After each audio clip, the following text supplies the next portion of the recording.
Hey everyone, Tim Schofield here, and it's time to take a look at the latest flagship from ZTE, the Axon 30 Ultra, a 5G phone. And ZTE actually sent this over early. Pre-orders start on May 27th, and they start at $749 US for the base model. And like I said, this is their latest flagship, so it comes with the latest Snapdragon 888 processor from Qualcomm. You have a 144Hz AMOLED display, along with a quad camera system with up to 60 times zoom. So I wanna go ahead and unbox the Axon 30 Ultra, take a quick look what comes inside, and then of course, check out the phone itself. Let's get started.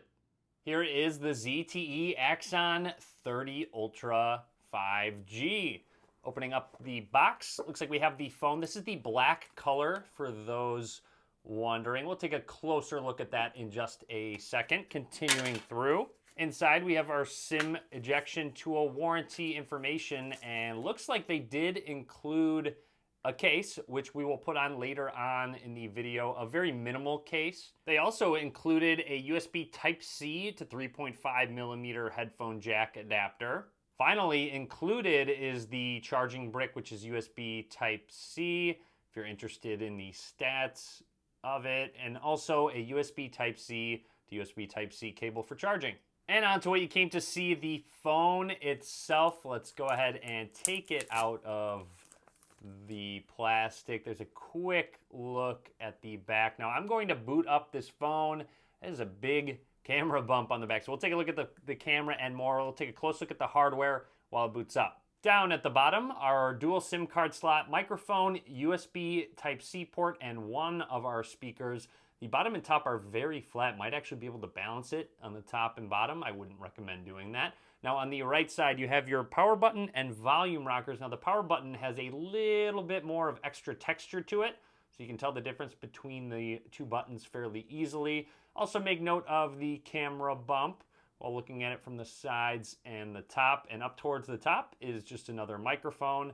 Along the left side, you have absolutely nothing. I am really liking this color. It looks really sleek, just depending on how the light hits it. It says ZTE 5G in the bottom right-hand corner. And even the camera module, as you can tell by the way the light hits the camera module, it sort of shifts its color, which again, adds a neat little accent, but it's very subtle. For the camera module, you'll notice it says 3 times 64 megapixel. That's because there is 3 64 megapixel lenses, one wide angle lens, one ultra wide angle lens, and one portrait lens. You also have that 8 megapixel periscope telephoto lens, which zooms up to 60 times, which is a hybrid zoom, but also 5 times optical zoom. The Axon 30 Ultra is fully booted up. You'll notice it says MyOS, which is their skin on top of Android. It does run Android 11. Now I'm gonna run through the startup process and talk about anything noteworthy. You do have an option for face unlock or fingerprint along with pattern pin, etc.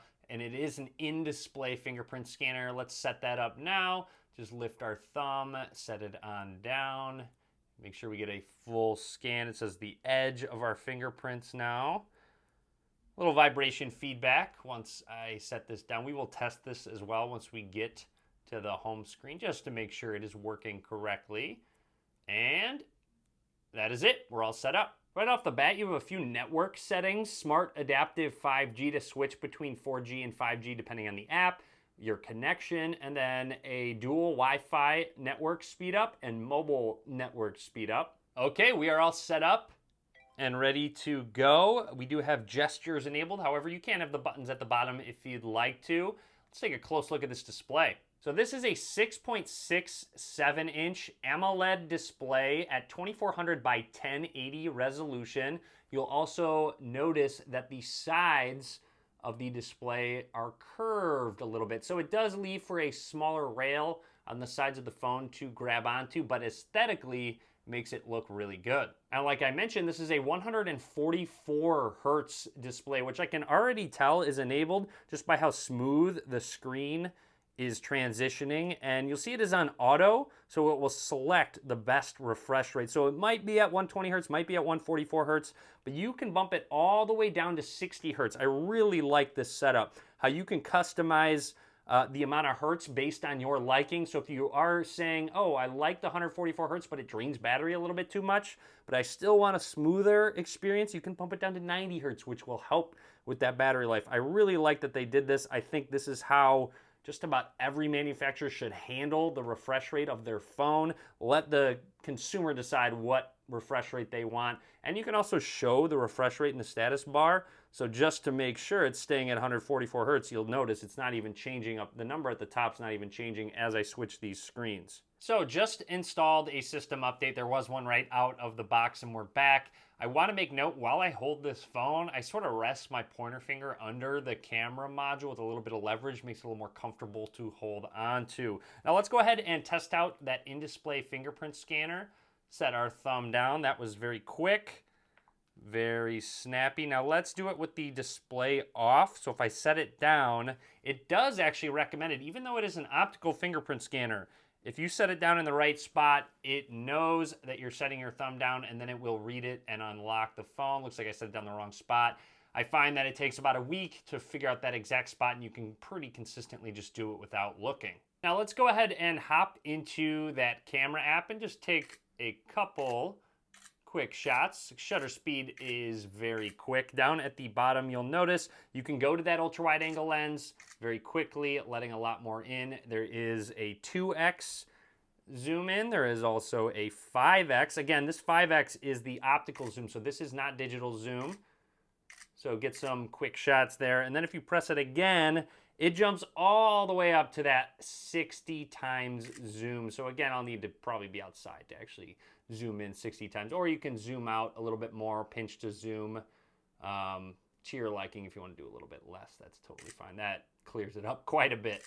And going through some of the modes, on the far left, we have multi-camera, where you can quick swap between the different lenses. You'll see 1x, 0.5, 5x, and you can just go ahead and snap various pictures, and it has a little preview pane for you.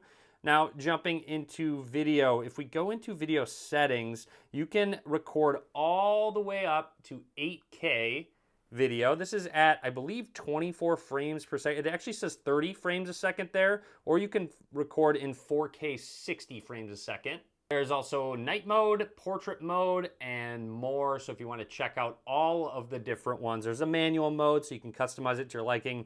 Mono, 64 megapixel macro shot. I also wanted to quickly jump back into settings, take a look. There's a lot of different options to customize with different themes, a lot of different home screen settings for you. Also, jumping back into display, there's color mode, temperature if you want more colorful, if you want softer, standard, change the color temperature a little cooler or warmer. There is a setting called AI Sync Mind. Jumping into it, we see those 5G smart communications that we talked about earlier with those different settings, and also an AI system engine, keeping tabs on what's going on with the phone, with app startup, time speed, game speed up, battery life improvement. Again, this is all through AI. Finally, there is a features section with a lot of different ones. Z-Pop to pop out some different options from just kind of a bubble on the side. Gesture and motion, double tap screen to wake, raise to wake, pocket mode. There's a lot of different ones that you can customize. Shake to turn on flashlight, that is enticing. So let's try it. And it says turn on flashlight from the lock screen by shaking the phone back and forth twice. And there it is. And then do it again, and it turns it off. Pretty neat little feature. I wonder if that will accidentally turn on often or not. There is a group of other settings overall, but let's grab that case that was included and check it out. All right, so putting the phone in the actual case, again, very minimal. It leaves everything open on the side, so the buttons aren't covered whatsoever. The corners, however, are all covered. So getting a closer look, you'll see it does set out. So even if I were to set the phone down face down, it's actually rubbing on the case right now. I'm not worried about it actually scratching the screen. So there you have it. Again, doesn't cut out anything, just a big cutout on the top and bottom, and essentially has the corners covered. And there's a look at that camera cutout. And you do not sacrifice the color whatsoever. It even still, shifts color where the way light hits it because it's completely clear. But overall, that is everything for now on the ZTE Axon 30 Ultra 5G. I hope you enjoyed the video. If you did, be sure to let me know. Drop a comment. Let me know what you think about this phone. Be sure to give this video a thumbs up. As always, thanks for watching.